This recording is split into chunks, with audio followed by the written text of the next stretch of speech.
ጠላቶቻችን አሁንም ወደ አዲስ ጦርነትና ከበባ ለመግባት ግፊት እያደረጉ ነው ሲሉ ደብረጽዮን ገብረ ሚካኤል መልእክት አስተላለፉ።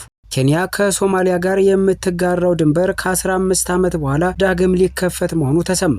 የመደመር ፍልስፍና ለአህጉራዊ ትራንስፎርሜሽን ሞዴል በመሆን የኢትዮጵያን እድገት ኃይል ይሰጣል ሲሉ ጠቅላይ ሚኒስትር አብይ አህመድ ተናገሩ።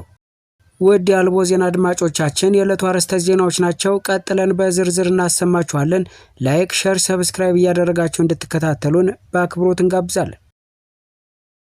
የመደመር ፍልስፍና ለአህጉራዊ ትራንስፎርሜሽን ሞዴል እንዲሆን የኢትዮጵያን እድገት ኃይል ይሰጣል ሲሉ ጠቅላይ ሚኒስትር አብይ አህመድ ተናገሩ። ጠቅላይ ሚኒስትር አብይ አህመድ በ39ኛው የአፍሪካ ህብረት ጉባኤ ወቅት የኢትዮጵያን ሀገር ውስጥ የመደመር ፍልስፍና ለሀገር አቀፍ እድሳትና ለአህጉራዊ ለውጥ ተለዋዋጭ ሞዴል አድርገው አቅርበውታል። ጠቅላይ ሚኒስትሩ በሳምንቱ መጨረሻ ላይ ለአፍሪካ ሀገር መሪዎች፣ ለዲፕሎማቶችና ለዓለም አቀፍ ሀገሮች ባደረጉት ንግግር ዘላቂ ብልጽግና ከማክሮ ኢኮኖሚ አፈጻጸም በላይ መሄድ እንዳለበት አጽንኦት ሰጥተዋል። እንደ ጠቅላይ ሚኒስትሩ ገለጻ ልማት ከተስፋፉ የትምህርት ቤት መመገቢያ ፕሮግራሞችና ከተሻሻለ የጤና አጠባበቅ ተደራሽነት ወደ ተጠናከረ ማህበራዊ ፍትሐዊነትና አካታች እድገት መዘርጋት አለበት ብለዋል። መደመር ረቂቅ ጽንሰ ሐሳብ ነው፣ የጋራ እድገትን ለማነቃቃት የተደገፈ ተግባራዊ ስትራቴጂ ነው ሲሉ ጠቅላይ ሚኒስትር አብይ አህመድ ፍልስፍናውን በአንድነት መተባበርና በጋራ እድገት ላይ የተመሰረተ የአስተዳደር ማዕቀፍ አድርገው ገልጸውታል። በመጀመሪያ ጠቅላይ ሚኒስትሩ የተፈጠረና የተገነባው መደመር ኢትዮጵያን ከመከፋፈልና ከጎሳ ፖላራይዜሽን ታሪክ ባሻገር ወደ ዘላቂ ብሔራዊ ትስስርና የጋራ ብልጽግና ለመምራት የተነደፈ አፍሪካዊ ማዕከል አድርገው እንደ አስተምህሮ አቅርበውታል። የመደመር መርሆች ውስጥ ጆርኒ፣ መደመር ጄኔሬሽን እና መደመር ስቴትስ በተጨባጭ ተቋማት ማሻሻያ አማካኝነት በራስ መተማመን፣ ሁሉን አቀፍና በባህል ላይ የተመሰረተ የኢትዮጵያ መንግስት ለመገንባት የሚያስችል የመንገድ ካርታ በአንድነት ያስቀምጣሉ። ጠቅላይ ሚኒስትሩ የኢትዮጵያን ፈጣን የዲጂታል ለውጥ በማጉላት ሀገሪቱ በ2020 የአፍሪካን የመጀመሪያውን የአርቲፊሻል ኢንተለጀንስ ተቋም አቋቁማ አሁን በመደመር ዓላማ ትብብር መርህ ላይ የተመሰረተ ራሱን የቻለ የአይቲ ዩኒቨርሲቲ ለማስጀመር በዝግጅት ላይ መሆኑንም አስታውቀዋል። ይህንን እርምጃ በቴክኖሎጂና በትምህርት እድገት ውስጥ አንድ ምዕራፍ እንደሆነም ገልጸዋል።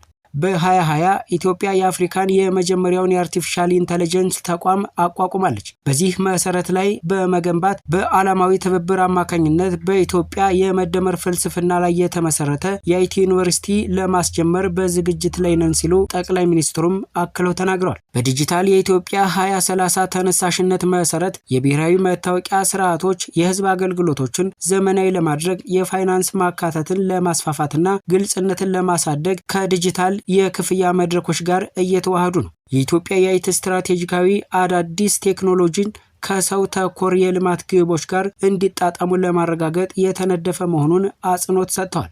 የኢነርጂ ራስን መቻል ለኢትዮጵያ የረጅም ጊዜ ራዕይ ማዕከላዊ ሆኖ ቀጥሏል። በአሁኑ ጊዜ ከ5000 ሜጋዋት በላይ የኤሌክትሪክ ኃይል የሚያመነጨው ታላቁ የኢትዮጵያ ህዳሴ ግድብ የብሔራዊ አንድነት ኃይለኛ ምልክትና ለክልላዊ የኃይል ውህደት አነቃቂ እንደሆነ ተጠቅሷል። የመሰረተ ልማት ማሻሻያዎች የንግድና የሎጂስቲክ ኮሪደሮችን እየቀየሩ በመሆናቸውም ተረጋግጧል። የአዲስ አበባ ጅቡቲ የባቡር መስመር የጭነት መጓጓዣ ጊዜን ከ7 ቀናት ወደ 12 ሰዓት ዝቅ አድርጎታል። በሐዋሳ፣ ቦሌ፣ ለሚና ኮምቦልቻ የሚገኙ የኢንዱስትሪ ፓርኮች ደግሞ የኢትዮጵያን የማኒፋክቸሪንግ አቅም ማስፋፋታቸውንም ቀጥለዋል። ከዚህ በላይ የንፋስ፣ የፀሐይና የጂኦተርማል ኃይልን ያካተተ የተለያየ የኢነርጂ ፖርትፎሊዮ ያለው መንግስት በዚህ ዓመት 10.2 በመቶ የኢኮኖሚ እድገት እንደሚኖር በመገመት አገሪቱን እንደ አዲስ የንግድና የኢነርጂ ላኪ አድርጎ አስቀምጧታል። የአካባቢ መልሶ ማቋቋም የመደመር መርሆች ተግባራዊ ተምሳሌት ሆኖ ቀርቧል።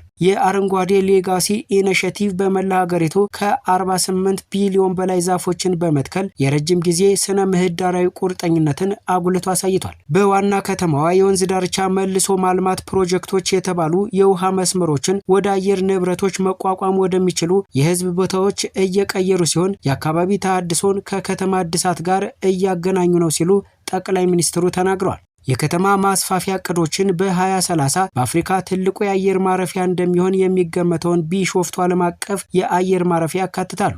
ይህም በየዓመቱ እስከ 110 ሚሊዮን የሚደርሱ መንገደኞችን የማስተናገድ አቅም ያለው ሲሆን ይህም ኢትዮጵያ እንደ አህጉራዊ የአቪዬሽን ማዕከል የማገልገል ፍላጎትን ያጠናክራል። በቱሪዝም ዘርፍ በዲን ፎር ኔሽን ፕሮግራም ስር የሃላላ ኬላ ሪዞርት መስፋፋት፣ በወንጪ የኢኮኖሚ ቱሪዝም ማሻሻዮች፣ በጣና ሐይቅ አቅራቢያ በጎርጎራ የሚገኙ አዳዲስ ማረፊያዎችና ጩርጩራ ብሔራዊ ፓርክ ውስጥ ያሉ መገልገያዎችን ያካትታል። ይህም በጣና ሐይቅ ላይ ያለውን የጣናነሽ ጀልባ አገልግሎትን ጨምሮ የተሻሻለ ግንኙነትን ያካትታል። በጎዴ ውስጥ የሀገር ውስጥ ምርትን ለማሳደግ የውጭ ኢንቨስትመንትን ለመሳብና የስራ ዕድል ለመፍጠር ያለመ የዩሬን ማዳበሪያ ልማትን በመጠቀም የኢንዱስትሪ መስፋፋት እየገፋ ነው። እንደ ኮርቤቴና ቱሉ ሞዬ ያሉ የጂኦተርማል ፕሮጀክቶች የኃይል ድብልቅን ለማበጀት እየተገነቡ ሲሆን ለብሔራዊ የኒኩለር ኃይል ፕሮግራም እቅዶች ግን አሁንም እየተጠኑ ነው። ጠቅላይ ሚኒስትር አብይ ሞደርን የኢትዮጵያን ታሪካዊ ቅርስና የወደፊት ምኞቶችን እንደ ድልድይ አድርገው በመቁጠር ፍልስፍናው የተቋማዊ ማሻሻያን፣ የቴክኖሎጂ ፈጠራን፣ የአካባቢ ጥበቃንና አካታች የኢኮኖሚ እድገትን ወደ አንድ ወጥ ብሔራዊ ስትራቴጂ እንደሚያዋህድ አጽንኦት ሰጥተዋል። በመጨረሻም ጠቅላይ ሚኒስትሩ መደመር የጋራ እድገትን በማጉላት የኢትዮጵያን መንገድ እንደ ብሔራዊና አህጉራዊ አርአያ እየቀረጸ ነው ብለዋል። ኬንያ ከሶማሊያ ጋር የምትጋራው ድንበር ከ15 ዓመታት በኋላ ዳግም ሊከፈት መሆኑ ተሰማ። ኬንያ ከሶማሊያ ጋር የምትጋራው ድንበር በአልሻባብ ጥቃት ምክንያት ከተዘጋ ከ15 ዓመታት ገደማ በኋላ በሚያዝያ ወር ሊከፈት መሆኑን የኬንያው ፕሬዝዳንት ዊሊያም ሩቶ ማስታወቃቸውን ተናገሩ። መቀመጫውን በሶማሊያ ያደረገው አሸባሪ ቡድኑ በኬንያ ውስጥ በርካታ ከባድ ጉዳትን ያስከተሉ ጥቃቶችን ፈጽሟል። እንደ አውሮፓውያን አቆጣጠር በ2013 በዋና ከተማዋ ናይሮቢ በሚገኝ የገበያ ማዕከል ላይ የፈጸመው ጥቃት 67 ሰዎችን ሲገድል ከ2 ዓመት በኋላ በጋሪሳ ዩኒቨርሲቲ ላይ የፈጸመው ጥቃት ደግሞ 148 ሰዎችን ሕይወት ቀጥፏል። ድንበር የመከፈቱ እቅድ ከዚህ ቀደም እንደ አውሮፓውያን አቆጣጠር በ2023 ይፋ የተደረገ ቢሆንም በተከታታይ የተፈጸሙ ጥቃቶች ድንበር የመክፈት ዝግጅቱን አራዝመውት ነበር። ፕሬዚዳንት ዊሊያም ሩቶ እንደገለጹት ሁለቱ ሀገራት የሚጋሩትን ድንበር ለመክፈት የታሰበው ከዓመታት የጸጥታ ምዘና በኋላ ሲሆን እርምጃው የደህንነት ስጋትን እንዳያስከትል ከፍተኛ የጸጥታ ኃይል እንደሚሰማራም አክለዋል። ኬንያ በድንበሩ አካባቢ የሚንቀሳቀሱ ህገወጥ የጦር መሳሪያዎች መኖራቸውንና ሌሎች የኮንትሮባንድ ዕቃዎችም ስለሚዘዋወሩ ሀገሪቷ ስጋት ላይ ነበረች። የኬንያ ፕሬዝዳንት ድንበር የመክፈት እቅዱን ያስታወቁት በኬንያ በሰሜን ምስራቅ ወደምትገኘው ብዛት ያላቸው ሶማሊያውያን መኖሪያ በሆነችው የድንበር ከተማዋ ማንዴራ ባደረጉት ጉብኝት ወቅት ነው። ሩቶ በኤክስ ገጻቸው በማንዴራ ያሉ ኬንያውያን ዘመዶቻቸውና ጎረቤቶቻቸው በሶማሊያ ካሉት ጋር መገናኘት አለመቻላቸው ተቀባይነት የለውም ብለዋል። የድንበሩ መከፈት ድንበር ተሻጋሪ ንግድን እንደሚያበረታታና ለሀገራችን ህዝቦች የጋራ ብልጽግና እንደሚያሰፍን አምናለሁ ሲሉ ሩቶ ተናግረዋል። ፕሬዝዳንቱ ባደረጉት ንግግር ብዙ ጊዜ የጥቃት ኢላማ የተደረገችው የማንዴራ ነዋሪዎች በሙሉ በአልሻባብ ላይ በሚደረገው ዘመቻ እንዲሳተፉም ጠይቀዋል። እነዚህ አልሻባቦች ዋጋ ቢስ ናቸው። ኬንያ ከእናንተ ጋር እንደምትሰራ አረጋግጥላችኋለሁ። እናንተም እነዚህን ወንጀለኞች አሸባሪዎች በመዋጋት እኛን እርዱን ብለዋል።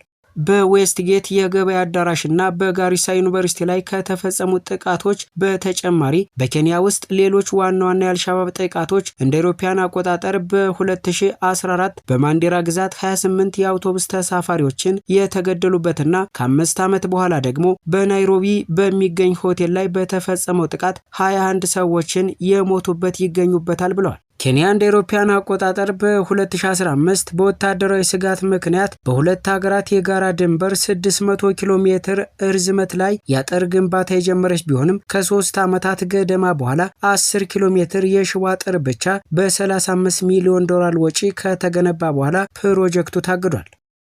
ጠላቶቻችን አሁን ወደ አዲስ ጦርነት ከበባ ለመግባት ግፊት እያደረጉ ነው ሲሉ ደብረጽዮን ገብረ ሚካኤል መልእክት አስተላለፉ። የህወሓት ሊቀመንበር ዶክተር ደብረጽዮን ገብረ ሚካኤል የትግራይ ህዝብ በአሁኑ ወቅት እጅግ አደገኛ በሆነ የህልውና ፈተና ውስጥ እንደሚገኝ ገለጹ።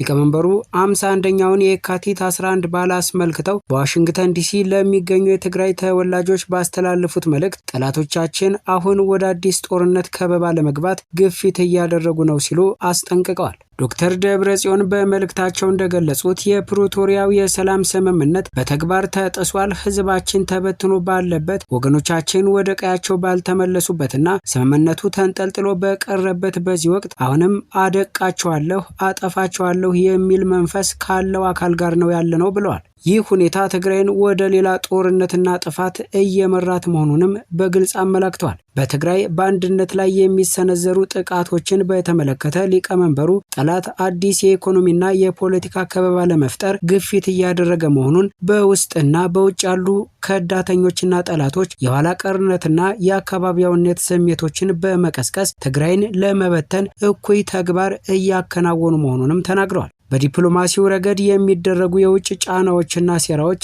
ተጠናክረው መቀጠላቸውን ለህልውናችን በጋራ እንቁም ሲሉም አክለው ገልጸዋል። ዶክተር ደብረጽዮን ትግራይ የገጠማትን ይህንን የማይታለፍ የሚመስል ፈተና ለመሻገር ብቸኛው መንገድ አንድነት መሆኑንም አሳስበዋል። ውድ የአልቦ ዜና ቤተሰቦች ለዛሬ ያዝናቸው ዜናዎች እነዚህ ነበሩ። በቀጣይ እስክንገናኝ ድረስ መልካም ቀን።